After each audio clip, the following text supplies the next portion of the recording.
Hello class. आज का जो हमारा टॉपिक है जो हमने कवर करना है that is normality. Now normality क्या है? ये भी एक मेथड है to find out the concentration of solution. इससे पहले हमने मोलैरिटी कवर किया, मोल फ्रैक्शन कवर किया, mass percentage, volume percentage, strength, and this is another method of expressing the concentration of solution. Concentration क्या है? Concentration is कितना solute present है in a given amount of solvent. So concentration can be defined as amount of solute present in given amount of solvent, right? Normality अब क्या है? Normality को अगर हम define करें या इसका फॉर्मूला लिखें तो normality is defined as number of gram equivalent of solute present per liter of the solution. Present per liter of the solution. So normality can be defined as number of gram equivalent of solute present per liter of the solution. अगर हम इसका formula लिखें, normality को हम represent करते हैं capital N से, तो इसका फॉर्मूला क्या होगा? Number of gram equivalent of solute divided by volume of solution in litres. Volume of solution in litres. Unit क्या हो जाएगा? ग्राम इक्विवेलेंट पर लीटर। अब ये नंबर ऑफ ग्राम इक्विवेलेंट्स हम कैसे फाइंड आउट करते हैं? आप लोगों ने मोलैरिटी में what you find out? Number of moles. क्या था मोलैरिटी का formula? Molarity was number of moles of solute divided by volume of solution in litres. ये हमने मोलैरिटी में कवर किया था। और नंबर ऑफ मोल्स कैसे निकालते हैं? नंबर ऑफ मोल्स जो भी गिवन मास होगा divided by it's molecular mass. आपने इस तरीके से number of moles find out करे थे। तो जब हमें number of gram equivalents find out करने हैं, number of gram equivalents find out करने का फॉर्मूला होता है given mass divided by equivalent mass. Given mass divided by equivalent mass. Now, जब हमें equivalent mass find out करना है, चाहे वो एसिड का हो, चाहे वो बेस का हो, सॉल्ट का हो, ऑक्सीडाइजिंग एजेंट का हो, रिड्यूसिंग एजेंट का हो, तो उसके लिए अलग अलग फॉर्मूलाज है। Formula is same, basically a technique is different. अब वो आपको देखना है किस तरीके से हम सॉल्व करेंगे। मान लीजिए आपको इक्विवेलेंट मास फाइंड आउट करना है एसिड का। इक्विवेलेंट मास ऑफ एसिड, अब वो एसिड HCl हो सकता है, H2SO4 हो सकता है, HNO3 हो सकता है, H3PO4 हो सकता है। तो जब आप इक्विवेलेंट मास एसिड का फाइंड आउट करोगे, इसका फॉर्मूला होगा molecular mass of acid divided by number of H positive ions released by the acid। आप लोगों ने पढ़ा हुआ है एसिड क्या है। एसिड को जब हम वाटर में डिसॉल्व करेंगे वो क्या रिलीज करेंगे? H positive ions. एक और चीज, जितने H positive ions acid release करेगा उसे हम कहते हैं basicity. That is called as what? Basicity. जितने भी H ions, H positive ions acid furnish करेगा, that is called as what? Basicity. तो acid has basicity. For example, अगर हम लिखें HCl है, HCl किस में डिसोसिएट करेगा? when you dissolve it in water, suppose H positive ions and Cl negative ion, तो एक H आयन रिलीज होगा, हम कह देंगे HCl एक मोनोबेसिक एसिड है। मोनोबेसिक क्योंकि HCl एक H पॉजिटिव आयन रिलीज करेगा। लाइकवाइज अगर हम लिखें H2SO4, H2SO4 का अगर एक्वस सोल्यूशन है that will give 2H positive ions, साथ में sulphate ion, 2 H ion release कर रहा है, तो इसको हम कह देंगे डाइबेसिक एसिड। हम ये भी कह सकते हैं HCl की बेसिसिटी कितनी है 1, H2SO4 की बेसिसिटी कितनी है 2। तो अगर हम इक्विवेलेंट मास देखें एसिड का, वो क्या है, molecular mass of acid divided by number of H positive ions released by the acid. तो अगर हम एग्जाम्पल लेकर अब इसको सॉल्व करें, तो वो एग्जाम्पल किस तरीके आप सॉल्व करोगे। For example equivalent mass of HCl। अब HCl का molecular mass divided by number of H positive ions released by the acid. अब HCl कितने H आयंस देगा, एक H आयन देगा। HCl का मोलिक्यूलर मास क्या होगा, H का 1, क्लोरीन का 35.5, 36.5, एक H आयन देगा, तो इसका इक्विवेलेंट मास भी बेटे क्या आ जाएगा, बराबर आ जाएगा जो इसका मॉलिक्यूलर मास था। इसी तरीके अगर आप इक्विवेलेंट मास H2SO4 का फाइंड आउट करो, तो H2SO4 का मॉलिक्यूलर मास है 2 हाइड्रोजन सल्फर 32, 16 into 4 ऑक्सीजन 98। अब H2SO4 2 H आयन रिलीज कर रहा है, 2 से डिवाइड कर दो, इसका इक्विवेलेंट मास कितना आ जाएगा H2SO4 का 49। इसी तरीके अगर हम इक्विवेलेंट मास बेस का फाइंड आउट करें, इक्विवेलेंट मास ऑफ बेस। अब बेस क्या है, which will dissociate in water to release OH negative ions, right? So अगर आपको इक्विवेलेंट में मास बेस का फाइंड आउट करना है, तो जो भी मॉलिक्यूलर मास होगा बेस का, उसको डिवाइड कर दोगे number of OH negative ions released by the base. और जैसे एसिड क्या रिलीज करता है H आयंस, और हम उसे क्या कह देते हैं बेसिसिटी। बेस क्या रिलीज करेगा OH नेगेटिव आयंस, और जितने OH नेगेटिव आयंस रिलीज करेगा उसे हम क्या कह देंगे एसिडिटी। तो acid has basicity, base has acidity. इसी तरीके अगर हम एक एग्जांपल ले लें, इक्विवेलेंट मास हम फाइंड आउट करें NaOH का, तो NaOH का मॉलिक्यूलर मास क्या रहेगा, Na का 23, ऑक्सीजन का 16, हाइड्रोजन का 1, 40, और NaOH यहां से क्लियर है, एक OH आयन रिलीज करेगा, तो आप 40 को 1 से डिवाइडेड कर दीजिए, NaOH का इक्विवेलेंट मास भी कितना आ जाएगा 40 आ जाएगा। इसी तरीके आपको फाइंड आउट करना है equivalent mass of salt. Equivalent mass of salt, अगर हम इक्विवेलेंट मास ऑफ सॉल्ट का कोई भी आप एग्जांपल ले सकते हो, NaCl ले सकते हो, Na2CO3 ले सकते हो, तो क्या होगा इक्विवेलेंट मास ऑफ सॉल्ट, जो भी मॉलिक्यूलर मास है सॉल्ट का divided by the number of positive ions charge, basically total charge on the positive ions, total charge on the positive ions. For example अगर हम Na2CO3 ले लें, सो जो भी Na2CO3 का मॉलिक्यूलर मास होगा दैट इज 2 into 23, कार्बन का 12, oxygen का होता है 16 into 3 दैट इज 48, तो 46 प्लस 12 प्लस 48 ये हो जाएगा 106।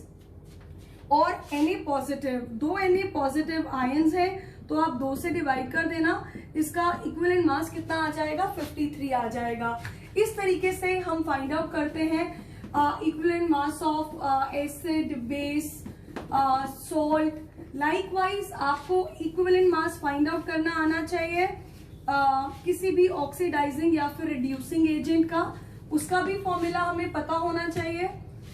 इक्विवेलेंट मास ऑफ ऑक्सीडाइजिंग या फिर रिड्यूसिंग एजेंट, ऑक्सीडाइजिंग या फिर रिड्यूसिंग एजेंट किसके इक्वल होगा, जो भी मॉलिक्यूलर मास होगा ऑक्सीडाइजिंग या फिर रिड्यूसिंग एजेंट का divided by number of electrons lost और गेन्ड।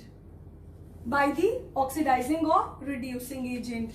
Likewise, equivalent mass किसी भी एलिमेंट का निकालना है तो वो क्या होगा, एटॉमिक मास जो भी होगा एलिमेंट का divided by it's valency, atomic mass of element divided by the valency. इस तरीके से हम फाइंड आउट करते हैं इक्विवेलेंट मास। नाउ अब हम एक न्यूमेरिकल सॉल्व करेंगे which is based on how to find out normality of a particular substance। अभी क्वेश्चन देखिए, calculate normality and molarity of a solution containing 9.8 gram H2SO4 in 250 ml of the solution। आपने capital N find out करना है, आपने capital M find out करना है। तो सबसे पहले तो आपको जो भी फाइंड आउट करना है उसका फॉर्मूला लिखिए। नॉर्मेलिटी क्या है, number of gram equivalent of solute divided by volume of solution in litre. इसी तरीके मोलरिटी का formula number of moles of solute divided by volume of solution in litres. तो सबसे पहले तो आपने फॉर्मूला नोट डाउन करना है। नाउ सॉल्यूट कितना है, 9.8 ग्राम H2SO4 ये सॉल्यूट है, और वॉल्यूम ऑफ सोल्यूशन कितना गिवन है, 250 ml। लेकिन आपको वॉल्यूम सोल्यूशन का चाहिए लीटर्स में, so divide by 1000 to get it in litres.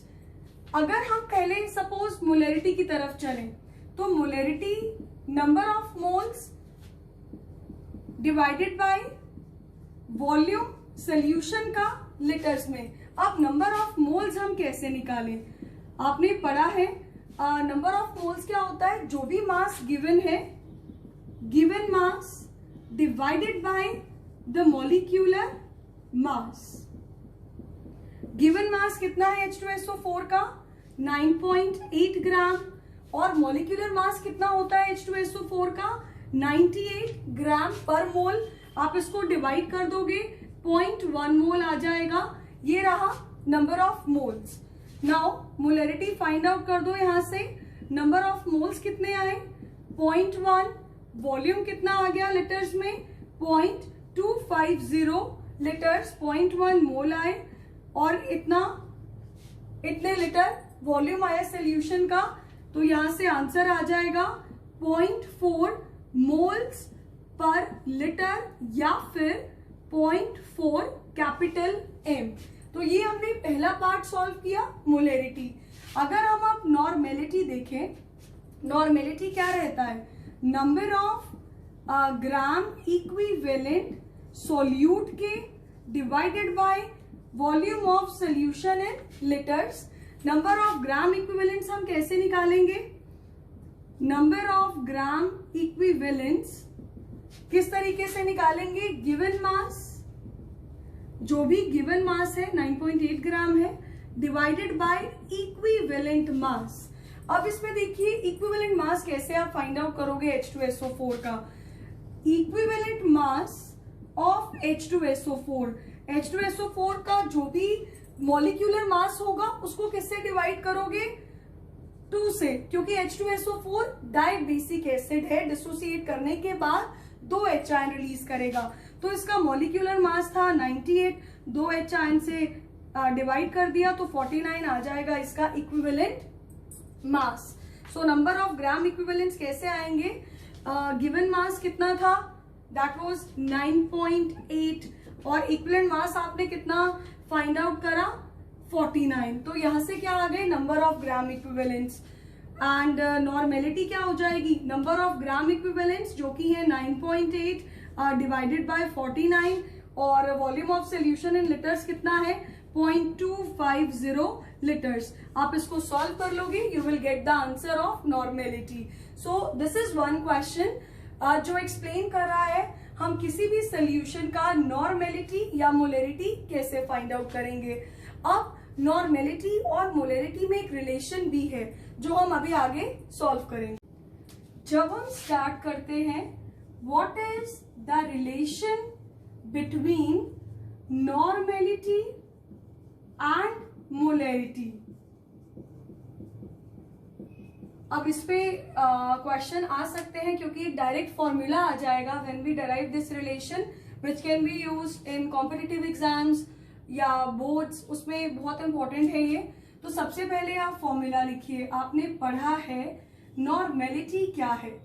Normality is number of gram equivalent of solute divided by volume of solution in litres. ये आपने normality का फॉर्मूला पढ़ा है। And what is molarity, number of moles of solute divided by volume of solution in litres. तो normality में क्या आ रहा है, नंबर ऑफ ग्राम इक्विवेलेंट आ रहा है, और मोलरिटी में क्या आ रहा है, नंबर ऑफ मोल्स आ रहा है। वन मोर थिंग, नॉर्मेलिटी भी टेम्परेचर डिपेंडेंट है क्योंकि नॉर्मेलिटी भी क्या इंक्लूड कर रही है, वॉल्यूम इंक्लूड कर रही है, और वॉल्यूम टेम्परेचर के साथ बदलता है। वॉल्यूम एक्सपांड होता है या कॉन्ट्रैक्ट होता है based on the changes in temperature. तो जैसे मोलरिटी में वॉल्यूम था, टेम्परेचर डिपेंडेंट था, ऐसे ही नॉर्मेलिटी भी क्या है, टेम्परेचर डिपेंडेंट मेथड है टू एक्सप्रेस दी कॉन्सेंट्रेशन। अब आप लोग N/M कर दीजिए। This was normality and this was molarity. तो क्या हो जाएगा, ये number of gram equivalent of solute divided by volume of solution in litres. और जब इसको डिवाइड करोगे मोलरिटी से, that would be like this, और इधर आ गए number of moles of solute. अब यहां से वॉल्यूम से वॉल्यूम कैंसिल हो जाएगा, तो N/M क्या आ जाएगा, basically what is N/M, number of gram equivalent solute के divided by number of moles of solute. अब नंबर ऑफ ग्राम इक्विवेलेंट्स कैसे निकालते हैं, अभी हमने पढ़ा है, जो भी मास गिवन हो divided by the equivalent mass. तो N/M क्या हो गया, what is number of gram equivalents, जो भी गिवन मास है divided by the equivalent mass. और नंबर ऑफ मोल्स कैसे निकालते हैं, जो भी गिवन मास है divided by the molecular mass. ये आप लोगों ने पढ़ा हुआ है। नंबर ऑफ ग्राम इक्विवेलेंट्स क्या होता है, given mass upon equivalent mass. Number of moles क्या होता है, गिवन मास अपॉन में मॉलिक्यूलर मास। तो जब इसको सॉल्व करेंगे तो ये गिवन मास से गिवन मास कैंसिल हो जाएगा, क्या आ जाएगा, ये molecular mass divided by the equivalent mass, molecular mass divided by the equivalent mass. तो ये N/M क्या हो गया, that is molecular mass divided by equivalent mass. Now अभी एक और चीज देखिए, बेसिकली इक्विवेलेंट मास क्या होता है, मॉलिक्यूलर मास डिवाइडेड बाय, अगर एसिड है तो या तो number of H ions release, base है तो number of OH ions release, salt है तो जो टोटल पॉजिटिव चार्ज होगा, पॉजिटिव आयन पे जो चार्ज होगा। तो मतलब आप इसको एक फैक्टर ले लो, that can be divided by a factor X। अब वो फैक्टर X कुछ भी हो सकता है, लाइक अगर मैं आपको HCl कहूं तो आप X की वैल्यू क्या ले लोगे, 1, क्योंकि HCl ने एक H आयन देना है। अगर मैं NaOH बोलूं तो NaOH एक OH आयन देगा, तो भी X की वैल्यू क्या हो जाएगी, 1 हो जाएगी। अगर हम मैग्नीशियम हाइड्रोक्साइड देखें MgOH ट्वाइस, तो ये जो इसके अंदर X फैक्टर है वो क्या हो जाएगा, 2 हो जाएगा। H3PO4 देखें तो 3 H आयन रिलीज करेगा, ये X फैक्टर क्या हो जाएगा, 3 हो जाएगा। मतलब बेसिकली ये X फैक्टर कुछ भी हो सकता है, एसिडिटी हो सकता है, बेसिसिटी हो सकता है, total positive charge on the ion हो सकता है, वैलेंसी हो सकता है, दैट वे। तो अगर आप यहां से इसको लेकर चलो तो नॉर्मेलिटी बेसिकली क्या आ जाएगी, ये मॉलिक्यूलर मास से मॉलिक्यूलर मास भी कैंसिल हो गया, तो नॉर्मेलिटी क्या हो जाएगी, मोलरिटी इनटू X फैक्टर। अब ये X फैक्टर कुछ भी है, एसिडिटी, बेसिसिटी कुछ भी हो सकता है। अगर हम इसको एक न्यूमेरिकल के फॉर्म में करें तो पहले एक बार आप इस टॉपिक को दोबारा देखो, फिर हम एक क्वेश्चन से करेंगे तो ये क्लियर हो जाएगा। हमने डराइव करना था relation between normality and molarity. पहले आप दोनों के फॉर्मूला लिख दो। नॉर्मेलिटी क्या है? Number of gram equivalent solute के divided by volume of solution in litre. Molarity क्या है? नंबर ऑफ मोल्स सॉल्यूट के divided by volume of solution in litre. n by m कर दो, वॉल्यूम से वॉल्यूम कैंसिल हो जाएगा, क्या मिल जाएगा? Number of gram equivalent divided by number of moles of solute. अब नंबर ऑफ ग्राम इक्विवेलेंट कैसे निकालते हैं? Given mass divided by equivalent mass. Number of moles कैसे निकालते हैं? Given mass divided by molecular mass. तो अब क्या होगा, यहाँ से गिवन मास कैंसिल हो गया, तो n बाय m क्या आ गया? मॉलिक्यूलर मास अपॉन में क्या? Equivalent mass. ये रहा मॉलिक्यूलर मास। इक्विवेलेंट मास क्या होता है? Molecular mass divided by the factor x। वो फैक्टर x कुछ भी हो सकता है, एसिडिटी, बेसिसिटी, वैलेंसी या फिर नंबर ऑफ इलेक्ट्रॉन्स लॉस्ट और गेन। तो फाइनली नॉर्मेलिटी का मतलब क्या फॉर्मूला आ जाएगा? Molarity into x factor. That would be, अगर आप यहाँ पर बेस्ड एक क्वेश्चन आए, suppose find normality of 0.2 molar H2SO4 solution. अब ये 1 मार्क का सपोज क्वेश्चन आ गया, find normality of 0.2 molar H2SO4 solution. तो नॉर्मेलिटी क्या है? Molarity into a factor x। अब 0.2 मोलर में मोलरिटी कितनी गिवन थी आपको? 0.2, और H2SO4 कितने H आयन रिलीज करेगा? 2 H आयन रिलीज करेगा, वो उसकी बेसिसिटी हो जाएगी। तो आंसर क्या आ जाएगा? 0.4 कैपिटल N। इस तरीके से हम क्वेश्चन सॉल्व करते हैं बेस्ड, जहां पे आपको मोलरिटी गिवन है, नॉर्मेलिटी निकालनी है, या नॉर्मेलिटी गिवन है, मोलरिटी निकालनी है, दैट वे। अभी नॉर्मेलिटी के टॉपिक में हमारा एक और टॉपिक रहता है which is how to find out normality of mixtures. वो मिक्सचर एसिड एसिड भी हो सकता है, वो मिक्सचर बेस बेस भी हो सकता है, वो मिक्सचर एसिड बेस भी हो सकता है, लेकिन फिर से वो एक लेंथी टॉपिक है, तो that we will cover in the next video. तब तक आप लोग एक बार नॉर्मेलिटी, मोलरिटी के कुछ और क्वेश्चंस भी प्रैक्टिस कर लेना। And that's all for today's class. Thank you everyone.